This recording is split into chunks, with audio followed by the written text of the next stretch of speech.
Hello and welcome back to the Collective Clicks podcast. This is your host, Brandon Bateman, and today I'm going to be joined by Austin McCurdy from the Sharper Process team. Austin is a systems and process consultant and works with a ton of different real estate investors. He has an awesome business background and a ton of value to add, talking about how do you keep that handoff from marketing to sales efficient so that you can grow revenue without becoming overly dependent on a very large marketing spend. So I'm excited to get into the conversation, and we'll jump right into that now. How are you doing today, Austin? I'm doing good, Brandon. Thanks. Awesome. So you got your brand new podcast recording studio. Planning on doing quite a few of these? Yeah, we just opened it up. I think last week, I think it opened. So you may be the first Jacob, this is the first podcast we've ran. Hey, you're the first podcast we've ran from here, actually. So we've been recording some video content, but you're the first one. So yeah, we'll have to remember this. Mark that down. First time in Sharper Studios podcast. So yeah, that's right. Well, honored to have it on the Collective Clicks podcast, and super excited to learn from some of the insights that you have today. Would you care to do a brief introduction to yourself and what you do for those of you, for those listening that don't know you? I think most should know you. If you don't, you definitely should. So here's your chance. No problem. So yeah, I'm Austin McCurdy with Sharper Business Solutions. Been here, 4.5 years. I think maybe a little more than that, almost 5 with Sharper. Came on, I owned a business before as a Papa John's pizza franchisee. So I had 8 stores in Chicago market and the University of Michigan. So throughout the Midwest here, a couple hundred employees to run those 8 locations. So heavy operations based. And prior to that, have a degree in education, so taught for a long time. When I sold my business in 2018, I was talking to Gary Harper, who's been a friend of mine for a very, very long time. And Gary said, why don't you come over and help me with Sharper? And at the time, it was just him and Susan, and they had a part-time assistant. And it became like the perfect marriage of my education background. And it just, I really loved, I know this sounds weird, I love teaching high school and I love teaching math, but then I also love business, and I loved owning my own business and being an entrepreneur, and I've owned my own business of some sort since I was 18. And so this was like the perfect marriage of that education and business background kind of coming together. Was new to the real estate space when I came in. Now I've been involved with almost, I think, 1,000 real estate investors over the last 4.5 years. Yesterday I had 6 hours of phone calls with real estate investors, really digging into their business and talking about what's going on.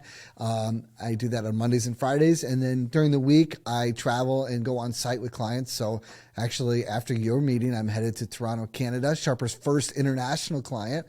So I'm working up there tomorrow, and then headed down to Indianapolis to work down there on Thursday, and then back home to Chicago, here where I'm at. So spend a lot of time talking real estate, talking what's going on, and probably talk about marketing more than I really thought I would ever talk about marketing. And it's interesting, as a business owner, you have to sit in every seat in the business at some point in time or another, and you have to know what's going on. And so spend a lot of time talking about marketing, talking about sales, talking about operations, and then finance, kind of all the pillars of a business and what it takes to grow one. Yeah, absolutely. That's fantastic. I have to know, how many airline miles do you have under your belt at this point in your life? I have an app that tracks it all, like how many miles I actually do. I know right now in Southwest, I have 103,000 miles, and I just used 75,000 of them. So I think I had almost 200,000 miles last year, something like that. So yeah. I know too few many people that travel as much as you do. So that's kind of... Yeah, I'm always on Southwest, if you understand how it works. I'm always A16, which is the first person to board, which means that I fly more than anybody else on that flight, is what it means. So usually, unless I'm with Gary and Susan, then they're usually ahead of me. But they're about the only ones. So I know that because I think I travel way too much. And every time I get where I'm going, you're there for some reason. And I know you travel outside of that too.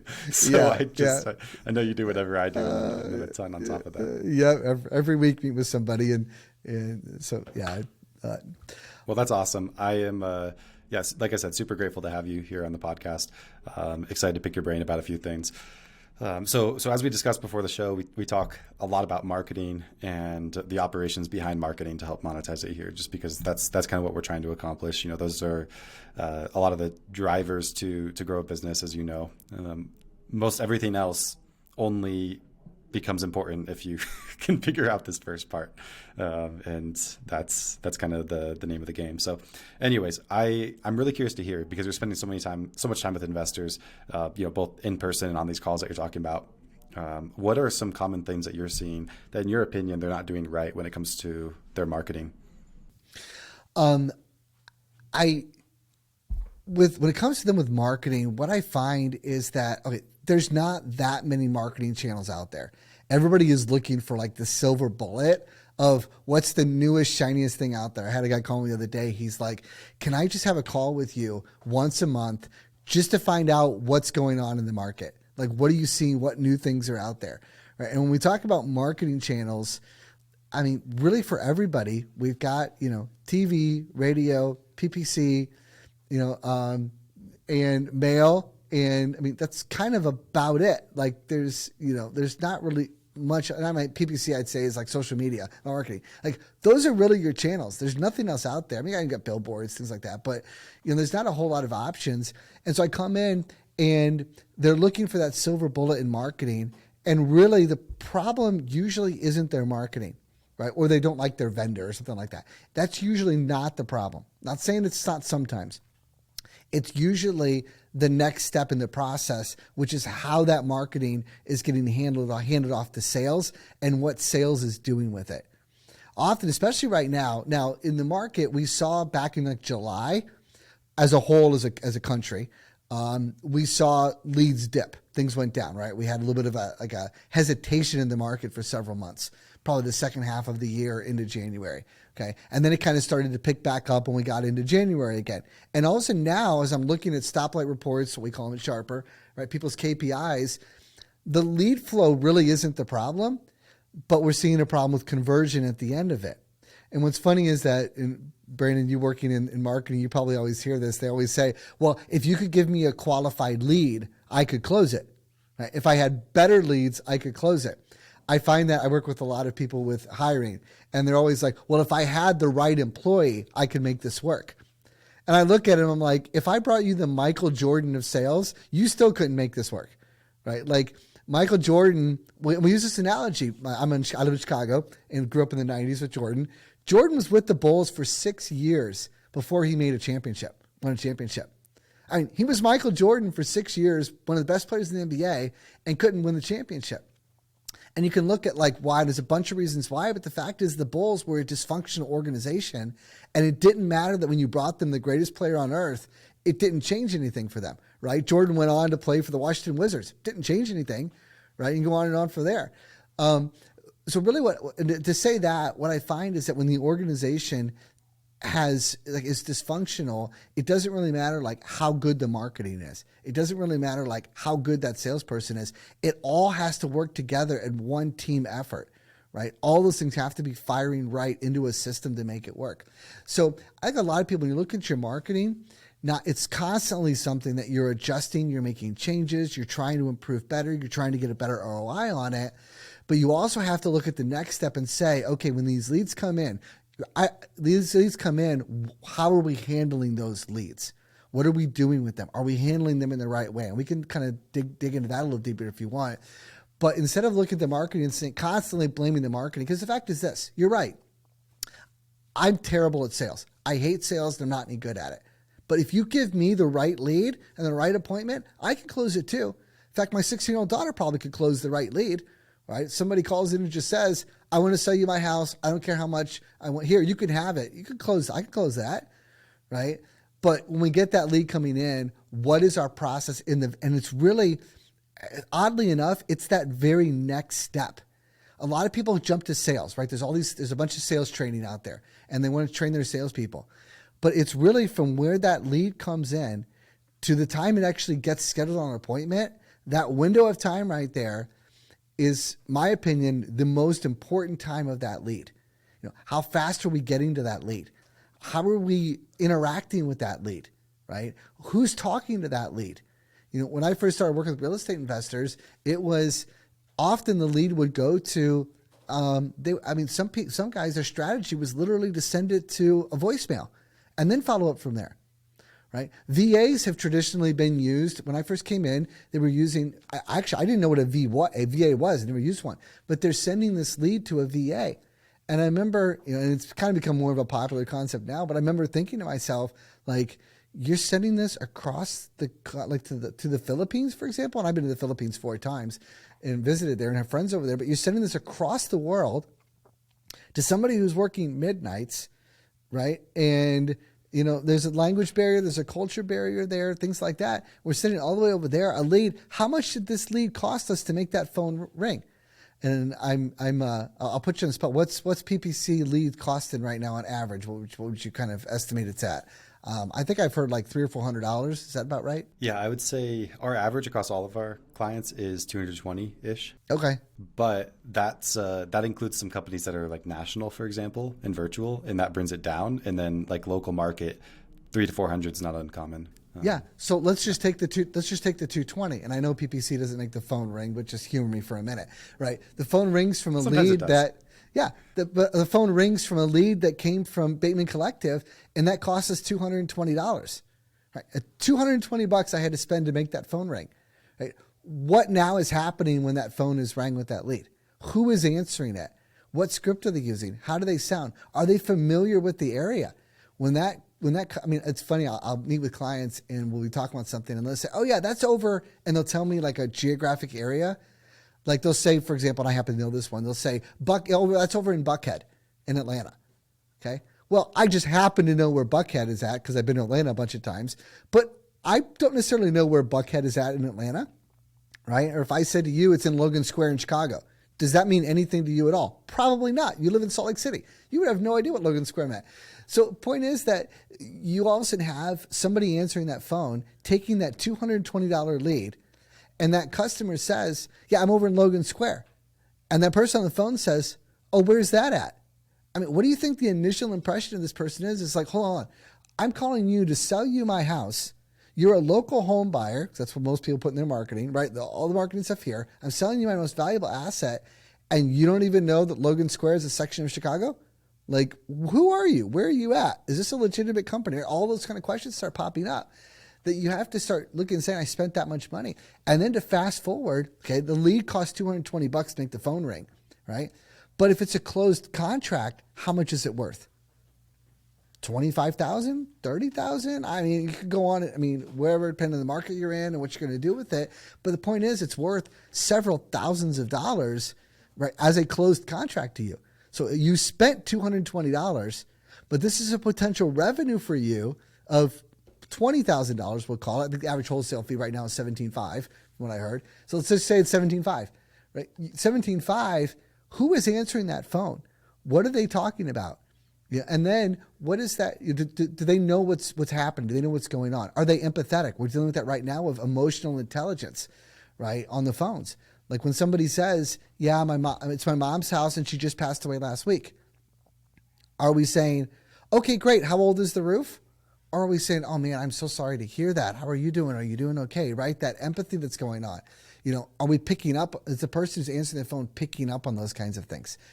And then as well, like timing. I heard somebody once say that no amount of marketing spend will beat speed. Like it doesn't matter how much you spend on marketing if we're not getting to that lead and in a timely manner. And timely manner can be an hour. I mean, I know clients that they'll get somebody out there within an hour if the lead is a quality lead. But kind of go back to the beginning of this like thread here, talking about going after marketing and saying, give me a quality lead. Yes, we all want quality leads. I understand that, right? If I just told you to give me leads, you could give me leads that maybe didn't pertain to me. We're looking for quality leads, but what are we doing with that lead once it's coming in? How are we handling it? Are we looking at it as the valuable commodity that it is when it comes in?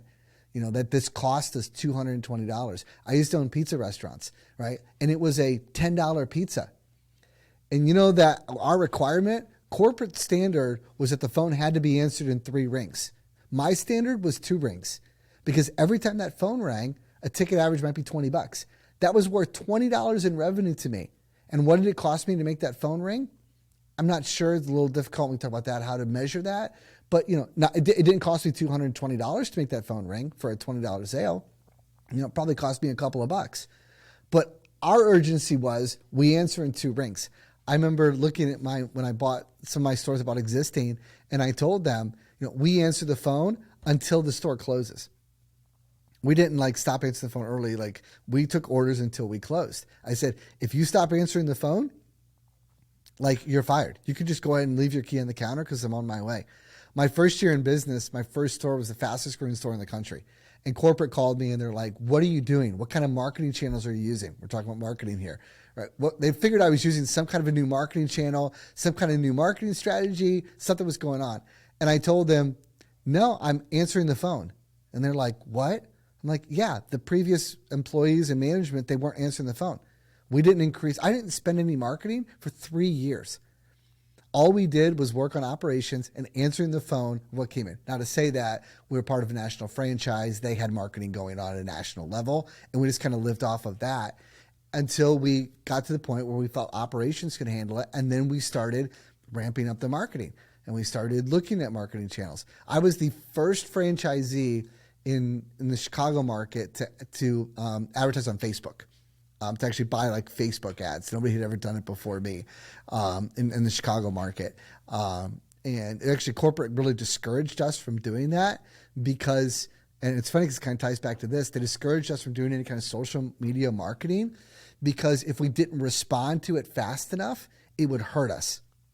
And so everything was ran by national because they had a whole team that would respond to customer service issues, things like that in a timely manner. And they found the franchisees weren't doing it.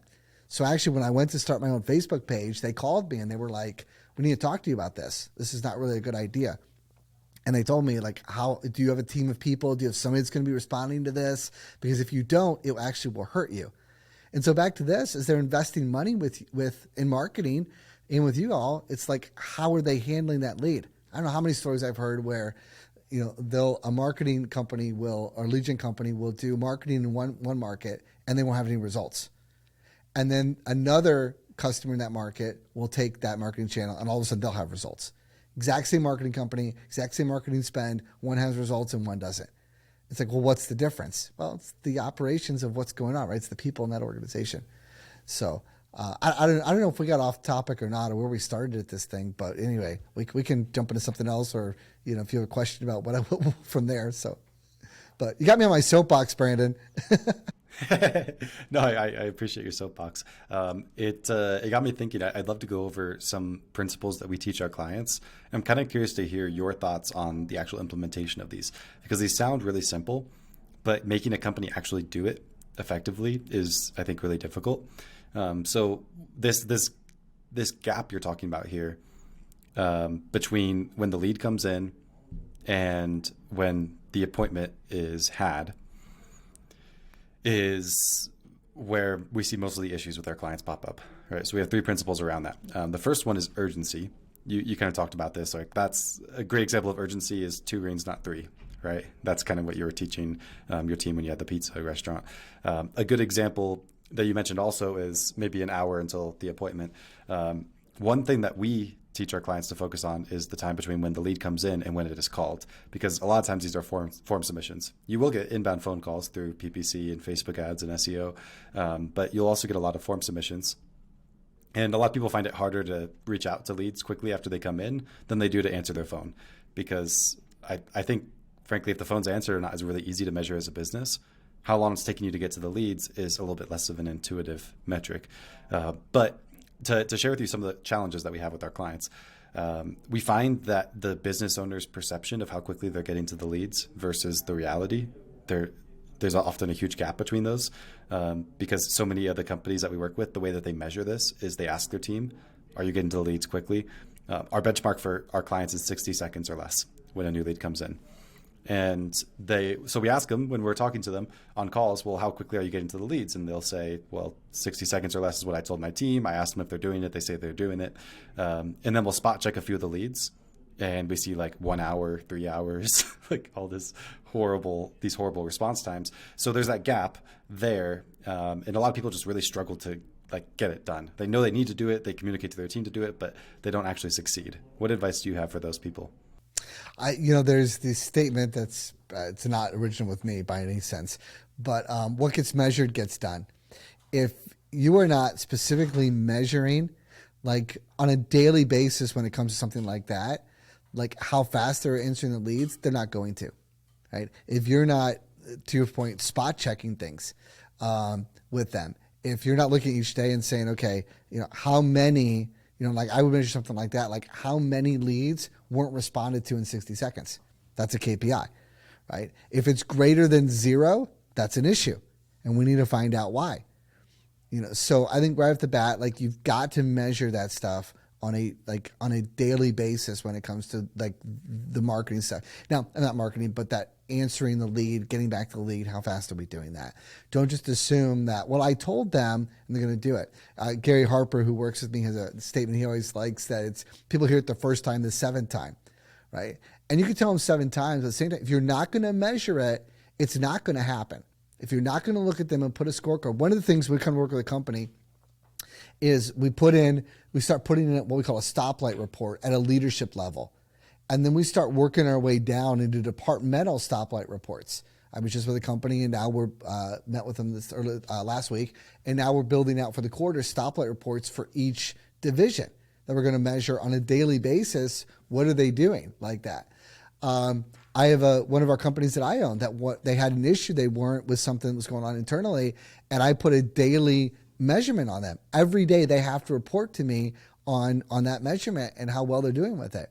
And so if you're looking at like with that, if it's 60 seconds, are we actually measuring every day? Are we looking and saying how many of these are happening? Because if you're not, it's not happening from there. And I think as well is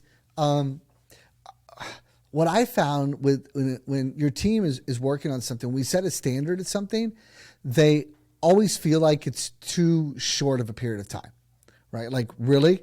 I can answer this in 60 seconds. I'm supposed to answer this in 60 seconds? That sounds like too fast. I should have at least 5 minutes or 15 minutes. Or they'll make up a scenario. Oh, but what if this happens while I'm doing this? Okay. Well, the process is meant for the 80% of the time. 80% of the time, you're going to be able to answer that in 60 seconds, right? Then there's the 80-20 rule. Then there's the 20% of the time that there's going to be an exception to that. And that's actually what we manage. As managers, we manage the 20% that doesn't fit the process. So when they're talking about that, the process and the goal needs to be 60 seconds. And then we can deal with that 20% where it didn't happen in 60 seconds, and we can start to manage that and say, well, why didn't it happen in 60 seconds? And start problem solving and fixing that as well. So that would be my thing is, make sure you're measuring it, make sure each day and taking a look at it. And I know that sounds really, really simple. Like, well, that's not that, but are you doing it? Yeah. And my experience is that most aren't. And most don't know. Massive difference.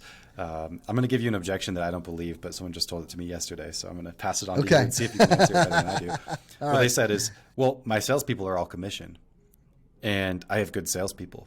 So why should I have to micromanage these things when they have every reason to need to get to leads quickly for their own benefit? I hear that one all the time as well, right? The expectation is that when we talk about Sharper, compensation drives behavior. So, okay, but what are you compensating them for? Well, you're compensating them to close a sale, not to respond to something in 60 seconds. How about if we changed it and we said, okay, for every one that you respond to in 60 seconds, I'm going to give you $100. Do you think they would start responding to those in 60 seconds? Probably. You're compensating them to make a sale. Salespeople as well. I mean, we talk about the behavior of them. What are they looking for? Well, they like to do big picture things, right? They don't like to be micromanaged. And they also like low hanging fruit, right? They want to close in the sale. They want to spend their time on things that they think they can close on. If you give them a lead and say, okay, this is a lead, but it's cold, it's probably not going to close, they're probably not going to call it right away. And so I understand. I've managed enough people. I've had over 6,000 employees come through my doors. And I understand that you look and you assume that they're just going to do what they're supposed to do. And unfortunately, they don't. And all I can chalk it up to is it's like human behavior, right? We do. It's why communism doesn't work. Communism, you would say, well, You do the work, everybody's going to get paid the same and everybody's just going to work the same and this is all going to work out. And that sounds great in a utopian society, right? Everybody gets paid the same to do the same, and it's going to work the same. But it doesn't work. And on paper, it should work, but it doesn't work. And so you're right. On paper, you're looking to say, well, there's sales. It's helping them get more sales. Surely they'll do it. But reality is they don't. And, so anyway, either I would look and say you probably need to hire a lead manager that's good, that we're compensating to jump on that lead. Because lead managers, what we're talking about, their metric is how many appointments are they scheduling? How many calls are they answering in less than 60 seconds? Right? And that's the kind of activity they're doing. Whereas salespeople, what's the activity they want to do? They want to go on a sales appointment. They want to close the sale. Right? They want to come in and hoop and holler about how they closed the sale. They don't want to talk about how they answer the phone in less than 60 seconds. It's not what motivates them. So anyway, yeah, it's a tough one. And again, I think I get it across all everywhere in the workplace, all team members. It's, well, I'm paying them. They should just go do that. And it's just not reality of what happens. So to your point, it's not getting answered in 60 seconds. So what are you going to do about it? You're just going to be okay with the fact that it's not answered in 60 seconds? But how much money is that going to cost you? We may not be able to measure that, but it's a lot, so. Oh yeah, certainly. Certainly it is a lot. We actually, we did some analyses recently of this during hours versus after hours thing that you and I were talking about before the podcast too. And interestingly enough, we found that everybody expects that if they don't get to leads quickly, it's going to hurt their opportunity rate. Like they're not going to turn those leads into appointments or whatever the case is.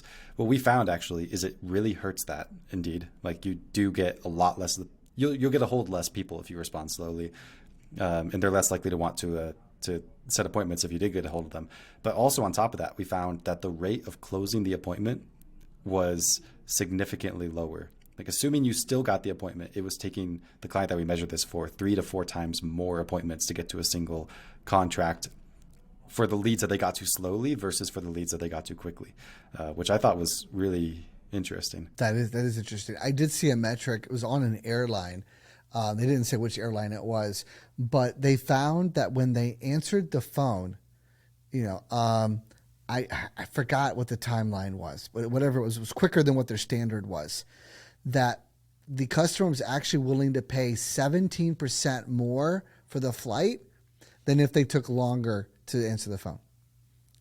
Like to your point, people are willing to spend more money for customer service, like from there. And that's kind of what we're talking about here. If you're going to take forever to call them back, the possibility that one will close, which is interesting. It sounds like what your dad is proving is that the likelihood that they're going to take your offer is less likely, than the ones that by getting them right away. And I could see that where they begin to say, wow, they called me right away, or they took 2 hours to call me. Are they really going to be able to close this house? We have a lot of, there's a lot of issues with the title or whatever. Are they going to be able to make this work? You're really putting your first foot forward, and the first foot is, yeah, we take a while to get back to you, as opposed to, we respond right away. And that's kind of what it says to me when you tell me that, is that you're just giving that impression to the customer right away. I always, I read this not long ago, that you realize really especially over the phone, that you're competing with like Disney World. People who know me know I'm a huge Disney fan, but you're competing with Disney World's customer service, because somebody may have just got off the phone with Disney World and they got on the phone with you. So are your people who are interacting with your customers over the phone, are they as engaged as a Disney person is? Because that's what they're comparing you to. They're not comparing you necessarily to your competitor. They're comparing you to the other companies that they're dealing with on the phone.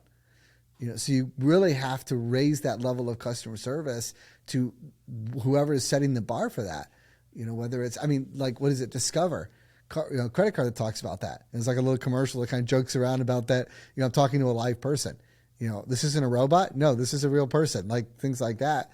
And so responding quickly, being friendly on the phone, things like that. I do a lot with predictive index and behavioral assessments.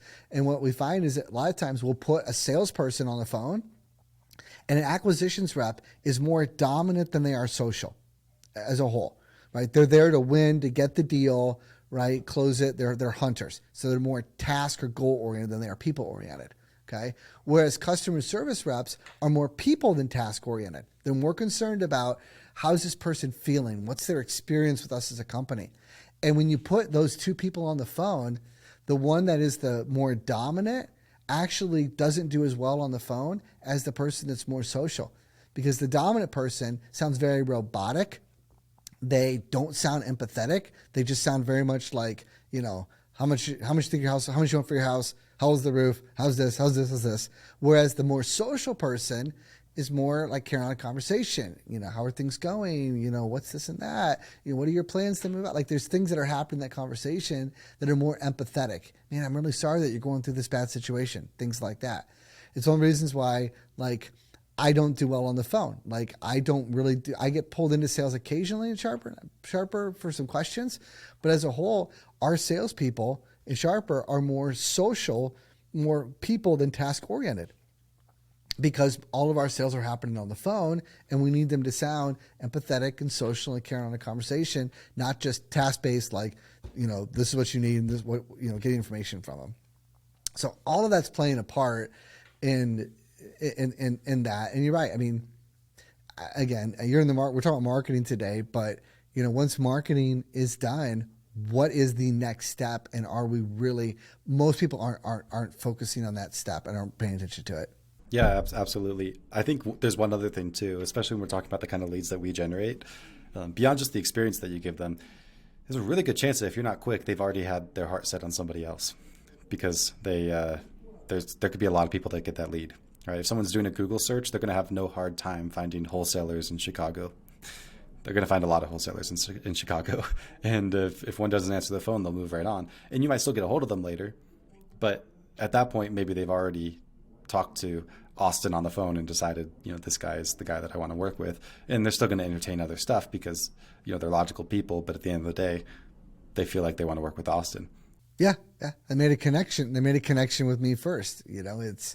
And so, that's already there. They've already committed to, I've already told this guy he can come out and look at the house and he's probably going to buy it, so I'll call you back if he doesn't buy it. Right. To your point. Yeah. That connection, that speed to it. But anyway. Okay. Yeah. So we talked about that first principle that we teach our clients, which is urgency.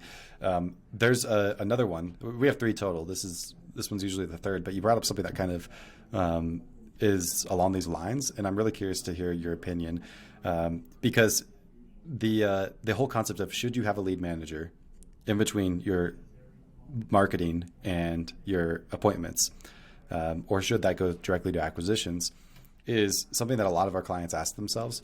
We did a data poll across all of our clients, and we found that if they had acquisitions managers managing the leads from the beginning, they actually had much higher close rates on leads overall on aggregate. Compared to lead managers. But that's actually really difficult to pull off, as you can imagine, because like you said, the acquisitions person doesn't want to pride themselves and how quickly do they answer the phone and all those kinds of things. I think even for many of our clients, they'll have a lead manager for most marketing channels.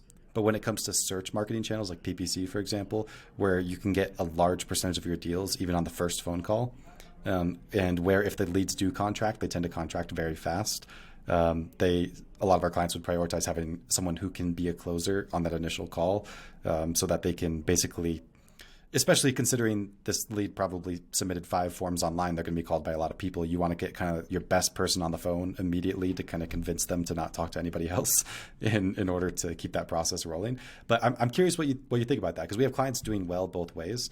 But it does seem like straight to acquisitions has a lot of challenges, but also a lot of benefits. So it's funny that you brought that up as well, because I was doing a deep dive yesterday with one of our clients into that exact process, because their close rate was really, really good. And acquisitions was hanging their hat on, we have a 29% close rate, which is pretty good, right? 20% is usually a minimum standard. When you start getting up into the high 20s, 25% is really good, 1 out of 4. 29% is really, really good. And it was funny because we got to this pretty high percentage. 29% was pretty good. And we started then looking though at, we started looking at the number of leads that were coming in, right? So we looked at number of leads And then we looked at the number of appointments, or I think offers that were being made, and then the number of contracts that were being made. Okay, so contracts were closing at 29% of the offers that were being given were being closed on. Okay, so that was a really good number. But then we backed it up to the leads that were coming in, and the leads that were converting to appointments was really, really low. So for the number of appointments were coming in, we predicted a higher number of appointments, which then we were making offers on all the appointments, which then wasn't happening. It was a very low percentage of appointments. So all these leads came in, fewer number of appointments, high percentage of conversions on the appointments. Okay. Well, because what was happening was the acquisitions reps weren't scheduling appointments on leads that they didn't think were any good. So they were only scheduling appointments and making offers on leads that they thought were good leads. Okay, it's this. If somebody has a really high batting average in baseball, what does that usually mean? It means they don't go to the plate very often, right? If somebody has a 1,000 batting average, what does that mean? It means they went up to the plate one time and they hit the ball one time. They've only been bat once, right? They don't have great, right? If you have a 3 whatever in the 300s, it's considered pretty good. Same thing with acquisitions reps. When you see, and to your point of what you were saying was the acquisitions reps answering the phone were then closing at a higher rate. That would still I would still be going back and looking and saying, okay, but how many of those calls coming in, then translated into an appointment? Like actually, if that percentage is too high, that's a problem. Because then when I brought that up and went through that, they said, yeah, and a couple of the acquisitions reps just quit and they weren't very good. I'm like, okay, time out. So you didn't even have very good acquisitions reps and you were closing at 29%, right? That right off the bat tells you something is wrong, right? They're cherry picking which ones they're going to make offers on, which appointments they're going to have. So I still would go back to and say, if you're using acquisitions reps to do that, very, very unlikely that they're actually making appointments and making offers on everything they should be making offers on. Now, it's a dance of the lead management and all that. And they're right. If we have a lead that gets on that's extremely a hot lead, we're live transferring to an acquisitions rep. We're not hanging up and saying somebody else is going to come back, right? But we still put that lead manager in place. And a lot of training, I have a client right now that's spending more time, money, and resources on training lead managers than they are their acquisitions reps. Because those lead managers getting the right appointments scheduled, filtering through all of those leads, to them, they're like, that's where all of our money is at. It's right there. Like we feel we have good reps and we get them out there, they're going to close. But that lead management role. So yeah, I still would push back that a high percentage of close actually tells you there's a problem further up the funnel is where there's a problem at. Yeah, fair enough. And that, you're touching on a few things here. To be clear on where that data is, it was gross leads to deals. Mm-hmm. So it wasn't necessarily appointment conversion. It was showing like conversion from the beginning to the end. But I think that also a lot of the quote unquote lead managers that our clients had were I think we're just assuming all lead managers are created equal, right? Some of them are VAs in the Philippines. Some of them are people that are essentially junior acquisitions managers that can build rapport really well with sellers and all that kind of stuff. They just don't close. So I think probably some of our clients that have leads going to a less qualified lead manager probably drag some of those numbers down, and that makes I imagine a pretty big difference. I was working with a client in Arizona, and they were hiring a lead manager. And they were going to hire a domestic lead manager local in Arizona. And they posted the job. They called me about it. And they were going to pay $14 an hour for this position. Okay. Now, back to we're talking about a $220 lead, right? They're going to pay $14 an hour. Guess what minimum wage is in Arizona right now? $13.85. They were basically paying minimum wage. I'm driving through Arizona and I can go work at McDonald's for $15 an hour. We're talking, not to run down fast food workers, but you can go work at McDonald's for a 14-year-old can go work at McDonald's and make $15 an hour. And we're going to put somebody answering the phone at $14 an hour to handle our $220 lead and our $17,500 potential revenue stream.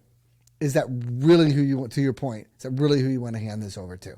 like that, and to manage this thing and follow up on it and connect with the customer and get an appointment made and make that emotional connection with them right out of the gate where they want to work with us. That's what you're going to compensate this person. Again, how involved, how engaged is this person going to be when this lead is coming in? Are they going to really jump on it in 60 seconds, right, for this kind of thing? And so you have to look at to your point, that as well. But I still, every time that I see too high, and I do this a lot, every time I see too high of a conversion rate, there is a problem further up the funnel. And there's multiple things that are happening there from marketing to the time the lead was came in to all of those steps along the way. There's usually a problem somewhere further up if the conversion rate is too high. So it is an indicator. So again, don't be, what I would caution everybody is don't be lulled into a sense of security because you're like, oh, we're closing 40% of our deals. That's a problem. That's not a good thing. Going to agree with you, Austin, that's specifically something that I train my strategy team on when they work with clients is if anybody says that they convert higher than 25% on appointments, then we really need to push on a specific principle that we have. So I mentioned two of them. One of them was making that quality first impression. The other one was urgency. The last one is what we call assuming motivation. And it basically, this is one of the biggest differentiators between our clients that close really well. And when I say close well, what we look at is the number of gross leads compared to the number of contracts, because that's, that adjusts for anything else, right? Because it's not just like closing on an appointment or anything else. But so anyways, we call it assuming motivation. Basically, we interviewed a bunch of teams that weren't doing as well. And what we found was they tended to overqualify. Like you're talking about, they basically assumed a lead was bad until it could prove that it was good, versus our clients that were doing the best. They generally just assume that the lead is hot until they can prove that it's not hot. And it made a huge difference, but it's so hard to get acquisitions managers to do that because they think they have this instinct that it's going to close or it's not going to close, but they don't. Yeah, they work off a feeling. And I tell people I work with, it's the difference between disqualifying leads or qualifying leads. Are you disqualifying or are you qualifying? Which one are you doing? Because that's exactly what you're talking about. But that mindset shift, between those two is a big difference from there. But I have a fun data point on that one too. We recently measured this from our clients. So we measure a couple different stages. One of them is opportunities, and then there's appointments. So as you can imagine, an opportunity should be anybody who has a house to sell and they're willing to get an offer. Some of our clients wouldn't call it an opportunity if the price is too high or whatever the case is, but I think they generally should. And then appointments are exactly what it sounds like. So our clients that on average more than 40% of their opportunities turn into appointments, they averaged 12 leads per deal. Our clients that had less than 40% of opportunities turn into appointments averaged over 20 leads per deal.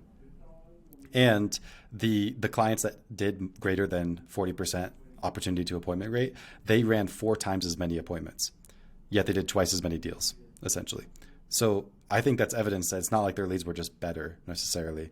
I can attest to the fact that the leads were generated the same, but beyond that, we know based on the fact that when they go on those appointments, they don't close as well. We know that they're qualifying less. Because they are going on more appointments. And just like they feared, they are wasting some time on appointments with people that aren't going to close. But they end up doing twice as many deals because of it. Yeah, which at the end of the day, that's what it's about, right? Like generating revenue with all that. So, is there anything else? So those are the 3 principles on everything. Is there anything else that you would say you see people getting wrong just as we're closing up this podcast? Anything that you can share to help? I think the mindset just kind of my attitude with marketing, and you and I were talking about this earlier. As a business owner, you're involved in every facet of the business, right? Every department you touch at some point in time or another. And I with marketing, for me, marketing is always a budgetary item that I am going to spend. Right? It's not something we don't reduce it. Like, we're going to spend this much. And my mindset is, how can I get the most out of this much in marketing spend? And so what I always tell business owners is set a budget for marketing and work off of, we're going to spend this much money. How can we get the most out of it? As opposed to, well, I'm going to cut marketing or I'm going to increase it based on like how much money I have. And I understand you got to work with finance departments and all that, but really look at and say, we're going to spend this much money. How are we going to get the most out of it? And that's kind of my strategy when it comes to marketing dollars. So kind of my final word there. Yeah, that's really interesting because, I'm curious what you would say to this, because like this is one of the most common things we deal with as a company. That's kind of hard to figure out how to deal with. Is people come to us and just say, like, we ask them like, "What's your budget?" And their answer is, "Well, what should it be?" And it's kind of it's a hard question to answer. Or even worse, the answer is, "Well, I'll spend as much as I possibly can as long as it works." Right. And yep. It's I'm sure you understand what the logic there is flawed on some level. Exactly. Yep, and it should increase as the business is growing, right? I always base mine off of a percentage of revenue. So as the business is increasing in revenue, I'm increasing marketing spend with that. And a lot of people don't go back and reevaluate that and say, like, okay, I need to increase it because my business is growing. And looking and saying, I'm going to spend this much money, and this is the budget for it. But we could talk a whole nother podcast on budgets. So that's a whole nother one. So. Yeah, it's a fun thing. Well, maybe we'll have to have you back sometime. I appreciate the time you've invested into this, Austin. You've been awesome. Where can people get a hold of you if they want to talk more? Yeah, best thing is we have our website, sharperprocess.com. Go on there, and I think there's links and things to schedule phone calls and have conversations, stuff like that. You can always I'm not on TikTok. I'm only on Facebook. So you can always reach out to me on Facebook too, Austin McCurdy, and then as well, Austin at sharperprocess.com. It's a great way to get a hold of me, either of those. And so, yeah, any conversation anyone wants to have, be happy to have and talking through, because we deal a lot with Sharper Business Solutions, but deal a lot with building out processes and systems in the company to make sure that flow between each of the departments, because that's really what processes are. How does something move from marketing to sales, and that transition, like making sure that's happening the way it's supposed to. So that's what we do. Yeah, absolutely. And if I could add any words of my own, I've heard nothing but awesome things about Sharper. If I had to guess, I'd say at least 20% of our client base has worked with you guys. There's definitely a chunk there, and either before or while we've worked with them and always heard amazing things. It's kind of, how do you describe operations work? It's the thing that like nobody thinks I need this. But when you actually jump into it, you realize how much you actually need it, and how much of a difference it can really make. Yeah, well, that's good to hear. We try to guard our reputation as much as possible, so I'm glad to hear that. So cool. All right. Yeah, awesome. Well, thank you for joining me, Austin, and for everybody else, I'll see you on the next one.